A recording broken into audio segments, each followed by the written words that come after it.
I'm a little older than Bob, although he won't admit He's it. about 10 years older than me. So I'm not 10, please. Maybe I am.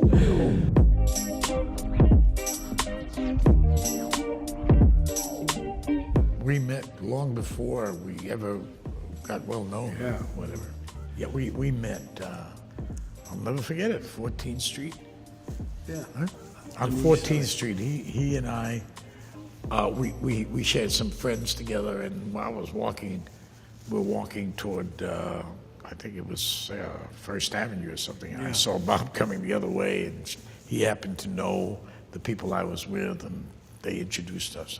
Bob is born in Manhattan, as I am, but I was born on 86th Street.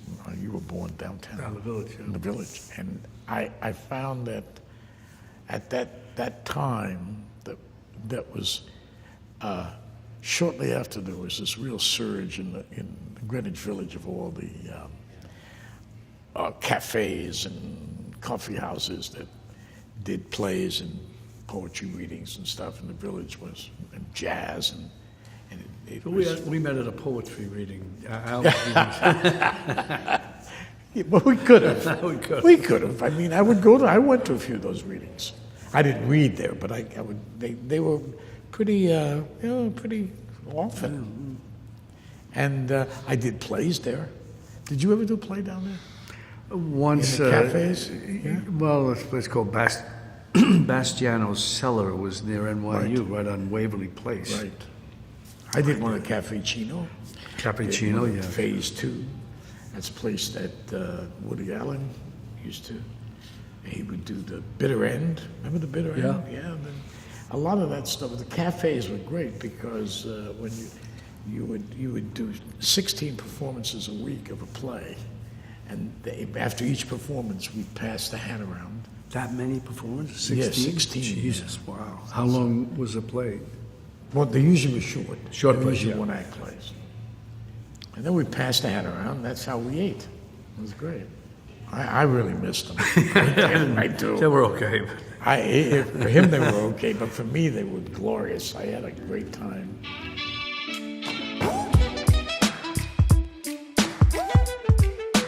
We've talked about things a lot. Yeah. See, we almost did Glengarry Glen Ross together.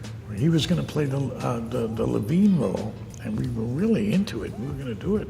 Other things, Yeah, too. who was 1900, too, we were going to do together. Bertolucci. Who was going to direct the Glengarry? Was there a director that we had? Well, I don't remember that. No, it was you and I. We were going to do it. We had no director. We didn't have Jamie Foley, who finally did do it. It was great, but we were very close to doing it. What else?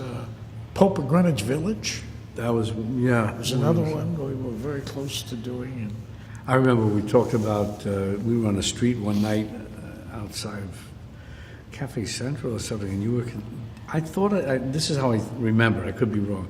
We were talking about Scarface, and you were considering who to do it, what director. And I was saying, you should really do it with Brian, of the choices that you had. I said, if you don't do it, I'm going to do it, because I want to do it if it would. Anyway. yeah, they were going to do Scarface, Marty and Bob. They didn't do it yet. They were playing with the idea, thinking about it. And then I know when I saw Scarface, I had in California. I called Marty Bregman, who's the producer, and I said, I think this is this guy Paul Muni in this part. So I said, I think it was great, and I said I would just like to do him if I could, and then he said, and then he didn't know Scarface. I said, see the film. I think we can do it. I didn't know that Marty and Bob were interested in it. And, we were just talking. I think it was all loose, wasn't it? When he got Lumet, Bregman and Lumet, it was Lumet's idea to do it Cuban. It was, but then Marty and Lumet didn't quite agree on where the thing should go and how it should be done. And then Brian came in. They had a party, and Brian came in. And that was I think that was the thing that took it off, because the way Brian saw it, and Oliver saw it, and Marty saw it, and I saw it, and this sort of, this kind of thing that was all, we pretty much were opposite of each other in certain areas, and that's when Scarface came about. I just thought, I think I remember, I just felt Brian would be the best because he would be the least conventional of the choices of the other directors. And that was all. And I had worked with him, I know. Turned out that that was very true. Yeah. Because he did have his own way of doing it, which made it different, and it really did make that film. And so did Bregman, by the way. Marty had that feeling about it too, larger than life. Just that little step up.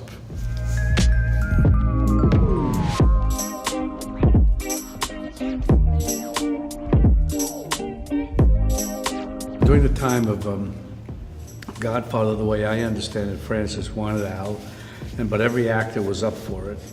I kind of, knowing that Francis wanted him, I thought of the Sonny part. I liked that too, and I even read for it for Francis. But he also wanted Jimmy Caan for that, the way I understand it. Yeah, he did. So, but everybody was up for the part. And then Al had a thing in The Gang That Couldn't Shoot Straight that he had to leave. When he left to do Godfather, then they pulled me I read for it, the part. I read for there was a kid's salary part, and then there was the kid who's from Calabria, comes over the bike race. Yes. And they gave me that part, and that's what I was in. That was such a nice role. He played it so beautiful. It was a great part. What has been your favorite character that Robert De Niro's played? Oh, there's just so much. I just saw Casino the other night, and I'm, just staggering and beautiful. But I guess the greatest, probably knows well, the greatest performances on film history is his Raging Bull. Beyond belief. Pretty much everything Bob does, everything I've seen. 640 films. But Godfather, one. He was unique and special, and I, of course, understood that Francis, why Francis wanted Al. It's, as an actor, sometimes what would upset you is if someone does a part that you were up for, and they use them for the wrong reasons, and the person isn't really as good. You want them to be good, and so then you're happy. Okay, well, somebody who's good or great in it, you say, well, that's fine. It's when they are not good, and you say, it's a disappointment, even whether that I couldn't have done it. It's just that it's a disappointment that the director didn't have the ability to get a great performance or get an actor who would be up to what that part needed. I remember once I was in a casting session, and and I'm sure this was tried. I never even confirmed it with Francis, but I know he was talking to, I don't know, maybe it was Bob Evans or somebody, and they would say, he was talking about certain actors, and I won't even say who they were, and they were like so wrong for the part. Like he says, but I know he's great, and they'd just been in a hit movie at that time, so it was classic. If I told you the names, you'd say, oh God. But I remember Francis being very nice and diplomatic with the powers that be, that, well, no, they can't, not really, and this and that. And he was just, because Francis was kind of very open in front of people. I was just an actor reading for it. So that's the absurd part of it, where they'll push somebody who's totally wrong for it. And I'm sure Francis was under a lot of pressure for them to go against whatever he would want to do, because it's the flavor of the month or the year, and he stuck with Al. First time on the screen together would be in Heat. Yeah. I thought we would get together and rehearse, and Bob said, no, I don't think it's a good idea. And he was right, because they never saw each other before. and it was a simple scene. And so when we came to shoot, that was the time we met up and acted together for the first time. You looking to become a penologist? You looking to go back? You know, I chased down some cruise guys just looking to fuck up, get busted back. That you? You must have worked some dipshit cruise. I worked all kinds. You see me doing thrill-seeker liquor store holdups with a Born to Lose tattoo on my chest? No, I do not. Right. I am never going back. Then don't take down scores. I do what I do best. I take scores. You do what you do best, trying to stop guys like me. I love that scene, you know, and I was looking forward to us doing it eventually. I just loved the way it was written. The whole thing was great for us. And the 2 cameras, which is always nice, you know. So it was good.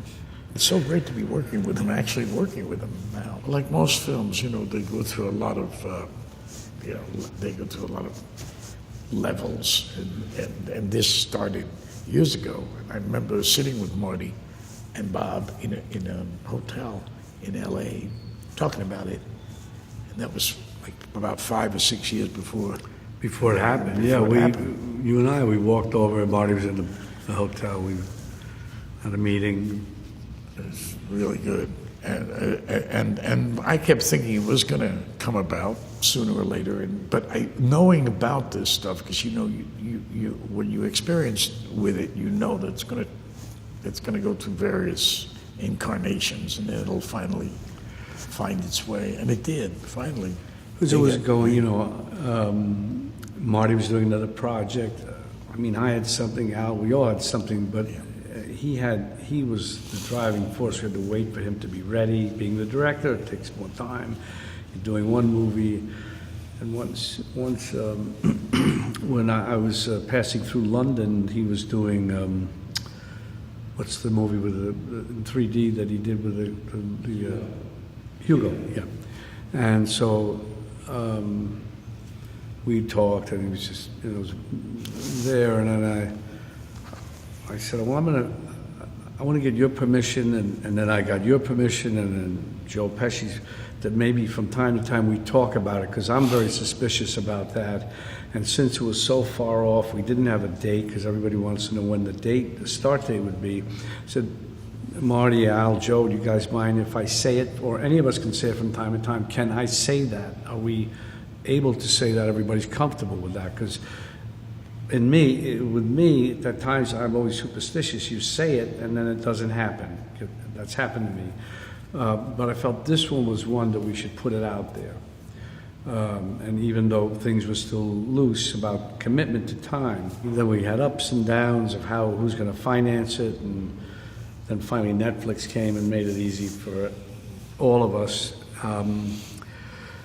And it was a good thing, because I feel, obviously, because we could do it. We could do it and not be anxious about the budget and the technical stuff that had to be done, which Marty needed to have the ability to do that with a bit of freedom, so that and not to be too haggling about this and that. So it was a good thing.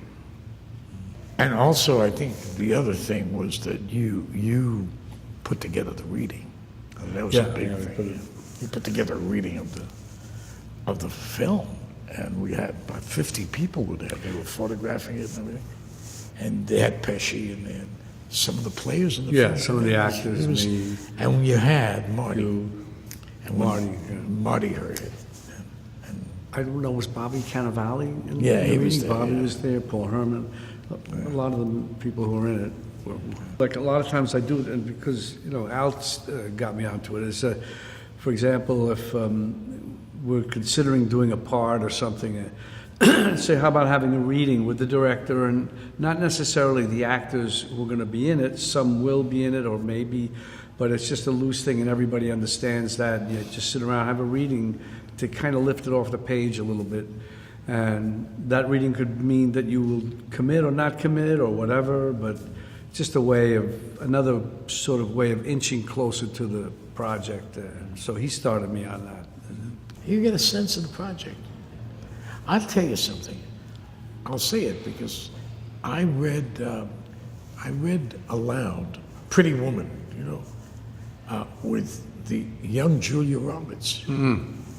And with Gary Marshall got a group of us together, and I was actually filming something at the time, and I went, and we read it, and you could tell. I mean, I could tell after the reading, this is going to be going to be a hit picture. You just knew. And this girl was phenomenal. Yeah, I mean, I said to Gary, where did you get this girl? And so you really got a sense of it, and that was just, it proved, you know, that instinct was correct. So you do learn a lot from it. I didn't do the picture. Did they offer it to you? Yeah, they offered it to me.